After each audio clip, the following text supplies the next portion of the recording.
सभी को नमस्कार। आपके अपने YouTube चैनल हेलो पंचायत में एक बार आपका फिर से स्वागत है। और आज हम एक नए तरीके से आपके सामने अपनी बात रखने की कोशिश कर रहे हैं। इसके लिए किसी भी तरीके का कोई प्रेजेंटेशन तैयार नहीं किया गया है। आज हम एक ऐसा विषय जिसके साथ हम लोग पिछले कुछ दिनों से डील कर रहे हैं, किंतु उसकी अवधारणा मूल रूप में समझ पाने में थोड़ी सी मुश्किल होती है। उस अवधारणा पर हम लोग बात प्रारंभ कर रहे हैं। तो जो हमारी मूल अवधारणा है, आज का जो मूल विषय है वो है जीपीडीपी। और इसके साथ ही हम आज इस जीपीडीपी में जो आज चीजें जुड़ रही हैं उसमें एक है सस्टेनेबल डेवलपमेंट गोल या सतत विकास लक्ष्य, और दूसरा है मिशन अंत्योदय। ठीक है। और इसके साथ ही इसी में से निकल के एक चीज आ रही है थीम।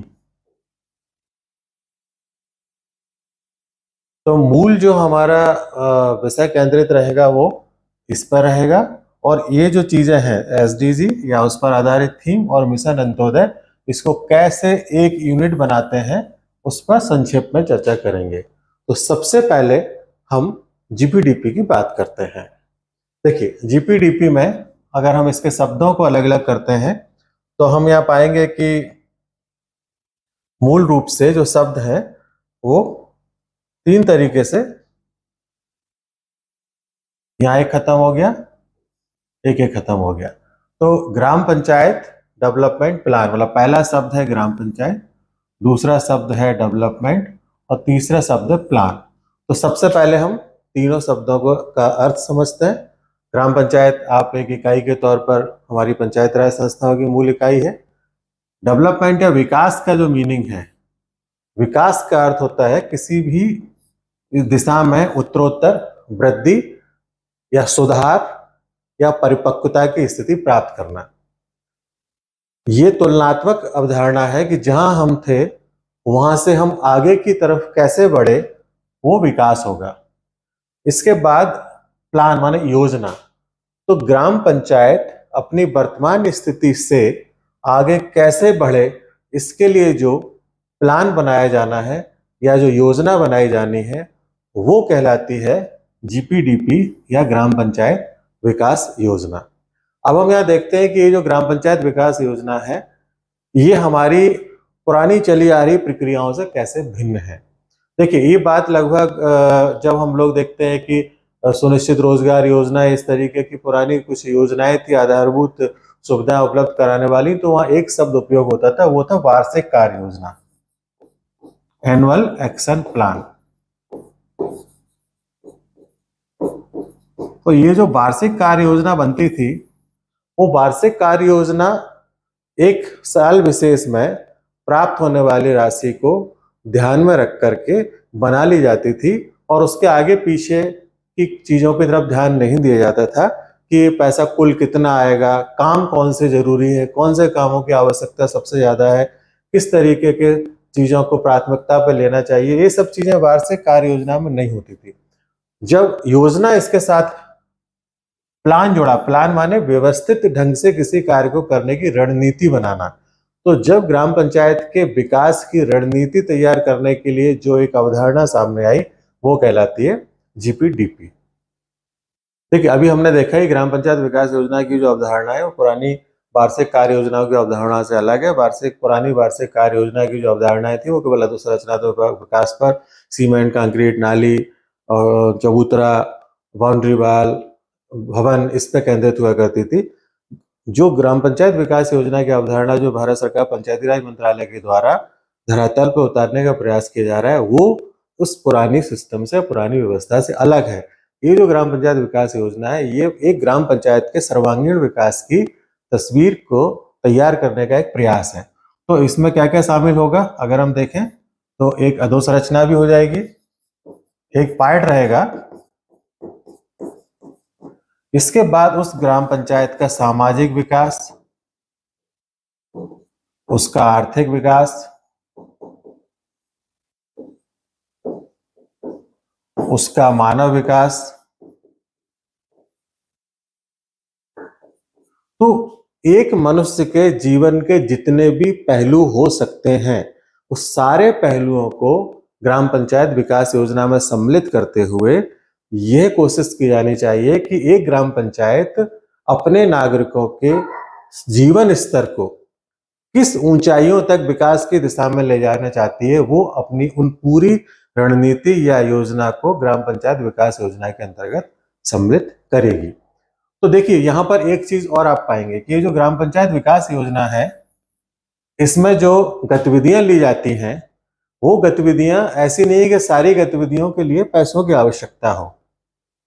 फिर क्या, भाई ठीक है, अधोसंरचनात्मक विकास के लिए पैसों की आवश्यकता हो सकती है, तो हम ये कह सकते हैं कि ये धन वाली योजना है जिसके लिए धन की आवश्यकता है या कीमत कुछ अदा करनी पड़ेगी। अब इसके अलावा अगर मान के चलिए सामाजिक विकास की बात करें या मानव विकास की बात करें, मानव विकास की बात जैसे उदाहरण के तौर पर कि भाई ग्राम पंचायत अपने नागरिकों को उत्साहवर्धन कर रखने के लिए, प्रसन्न रखने के लिए योगा जैसी कार्रवाइयां करती है या आनंद उत्सव जैसी कार्रवाइयां करती है या खेलने जैसी कार्रवाइयां करती है, तो हो सकता है उनमें बिल्कुल भी पैसा ना लगे, या इसी में से कुछ ऐसी गतिविधियां कर सकती है इसमें कम पैसा लगे, तो उनको कहते हैं नो कॉस्ट एक्टिविटी या लो कॉस्ट एक्टिविटीज, माने कम लागत के काम है, बिना लागत के काम।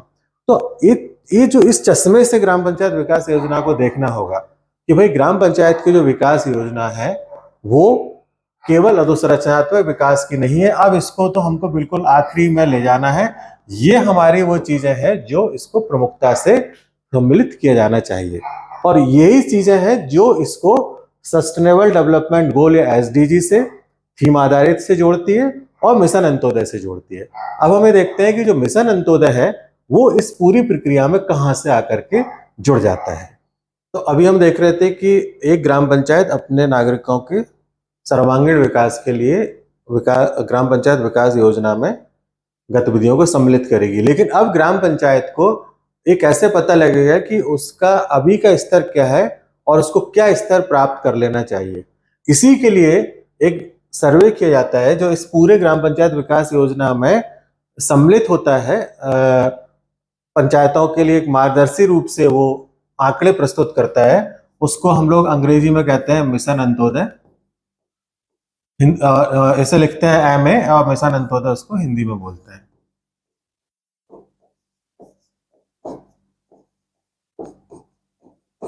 ये जो मिशन अंत्योदय का जो सर्वे होता है वो सर्वे गैप को निकालता है कि भाई आपको जहां तक पहुंचना है और जहां पर आप हैं वो ये पूरी तरीके से उन्होंने गैप निकाल दिए।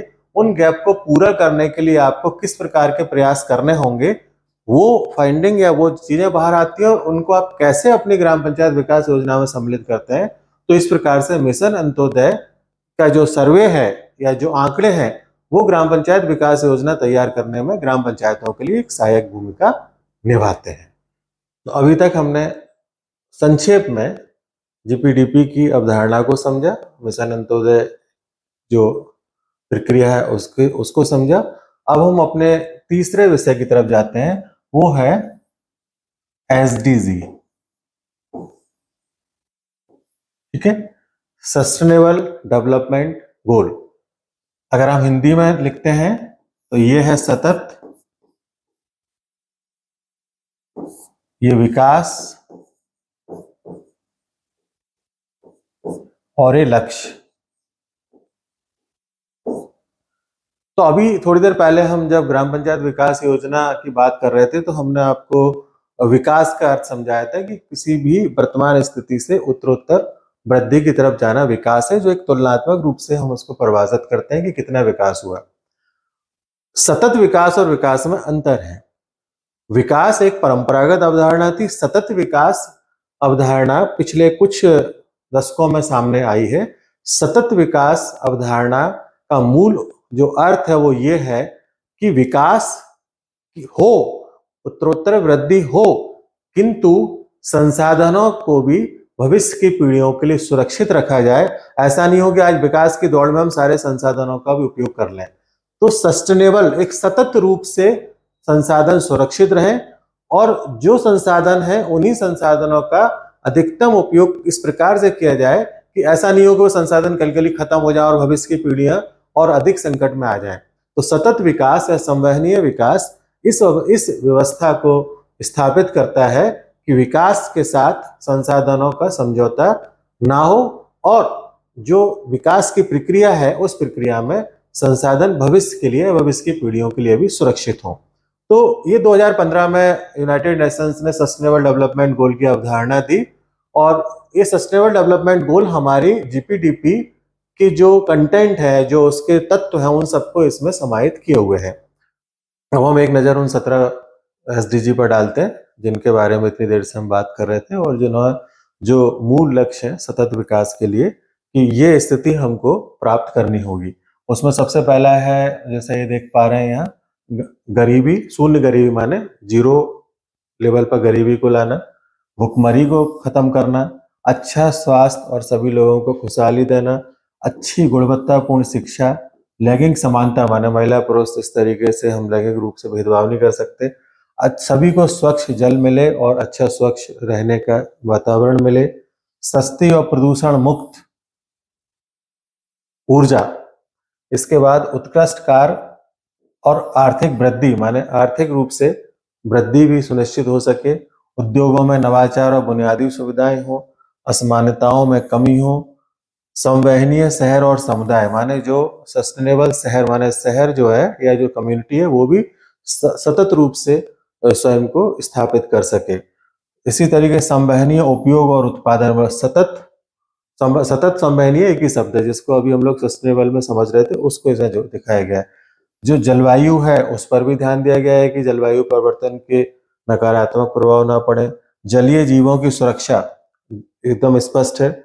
इसके बाद जो थलीय जीवों की सुरक्षा मतलब जो हमारे पानी में रहते हैं या पृथ्वी पर रहते हैं उन सभी जीवों की सुरक्षा, शांति, न्याय और सशक्त संस्थाएं, ये भी एक बहुत महत्वपूर्ण है।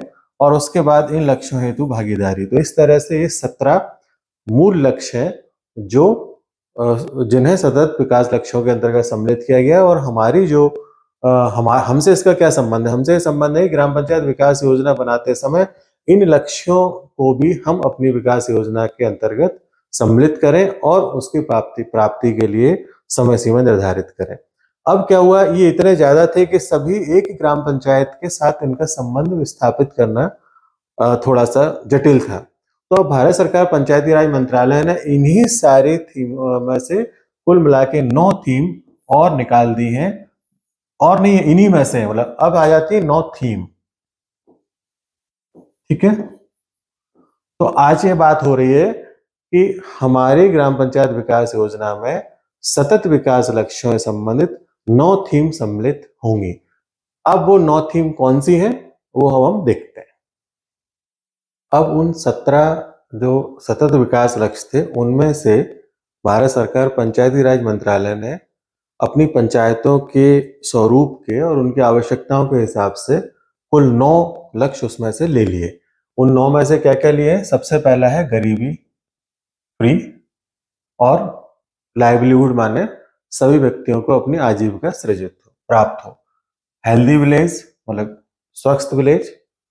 चाइल्ड फ्रेंडली ऐसी पंचायत है, ऐसा गांव जो बच्चों के लिए मित्रवत हो। वाटर सफिशिएंट, जहाँ पानी की पर्याप्तता हो। क्लीन एंड ग्रीन विलेज, साफ सुथरा हरा भरा। सेल्फ सफिशिएंट इंफ्रास्ट्रक्चर मतलब जितने भी आधारभूत संरचना है वो उसके पास होनी चाहिए। सोशली सिक्योर मतलब सामाजिक रूप से सुरक्षित हो। विलेज विद गुड गवर्नेंस माने सुशासन।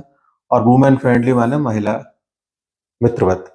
अब आप ये देखेंगे फिर से सीधे इसको अपने जोड़ दीजिए जीपीडीपी से। तो हमारी ग्राम पंचायत विकास योजना में इस तरीके के सभी कंटेंट या तत्व सम्मिलित करते हुए हम अपने ग्राम पंचायत क्षेत्र के नागरिकों के जीवन स्तर को, ग्राम पंचायत के आधारभूत संरचना को और जितनी भी थीम इसमें सम्मिलित की गई हैं उनको सम्मिलित करते हुए और एक बेहतर भविष्य दें आने वाली पीढ़ियों को, वही हमारी ग्राम पंचायत विकास योजना का मूल तत्व है।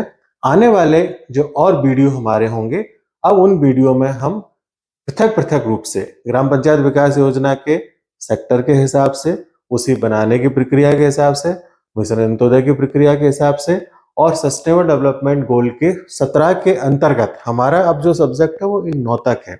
इन 9 थीम के अंतर्गत जितनी भी चीजें सम्मिलित होंगी उन हर एक चीज के बारे में आपके साथ इसी तरीके से अपने अनुभवों को साझा करते रहेंगे। एक चीज जैसे कि अभी पिछले सप्ताह से कार्बन न्यूट्रल ग्राम पंचायत का नाम बहुत ज्यादा सुनने को मिला है। अब आप पता कीजिए, अपना दिमाग लगाइए कि इनमें से कार्बन न्यूट्रल ग्राम पंचायत किस थीम का हिस्सा होगी। हम आने वाला वीडियो उसी पर बनाएंगे और आपके साथ साझा करेंगे। उम्मीद है कि आज की ये जो हमारी अनस्क्रिप्टेड या पहले से कुछ नहीं लिखी गई तैयारी के साथ सीधे सीधे बोर्ड पर आपको बताने की कोशिश की गई है। उद्देश्य केवल इतना है, देखिए कि भाई ग्राम पंचायत विकास योजना पर अगर काम कर रहे हैं तो अनुष्ठानिक रूप से ना हो, सांकेतिक रूप से ना हो, उसके लिए एक समझ विकसित हो। निश्चित तौर पर ऐसे एक दो वीडियो से समझ विकसित हो नहीं सकती, लेकिन उस दिशा में सोचने की तरफ हम हमारे लोग, हमारी पंचायतों की टीम जिसमें सरपंच, सचिव, रोजगार सहायक, पंच, जनपद पंचायत के मेंबरान और जनपद पंचायत का प्रशासनिक अमला इस विषय को यदि एक बार सोचता है तो निश्चित तौर पर एक ग्राम पंचायत विकास योजना को लेकर के एक मनस्थिति निर्मित होगी और हम लोग केवल आंकड़ों में उलझी हुई और ऑनलाइन प्रक्रिया के भार तले जो आज की डेट में जीपीडीपी को समझ रहे हैं उससे पृथक हट के एक परिणामूलक ग्राम पंचायत विकास योजना प्रस्तुत कर सकेंगे। उम्मीद है आपको हमारा वीडियो पसंद आया होगा। पसंद आया तो आप हमको जरूर सब्सक्राइब कीजिए। अपने अन्य ग्राम पंचायतों के सरपंच, सचिव, रोजगार सहायकों से भी आप सब्सक्राइब करने के लिए अनुरोध कर सकते हैं। हम आज अपनी वाणी को यहीं विराम देते हैं। आने वाले एक और वीडियो में कार्बन न्यूट्रल पंचायत के साथ हमारी आपके साथ फिर से बात होगी। तब तक के लिए नमस्कार।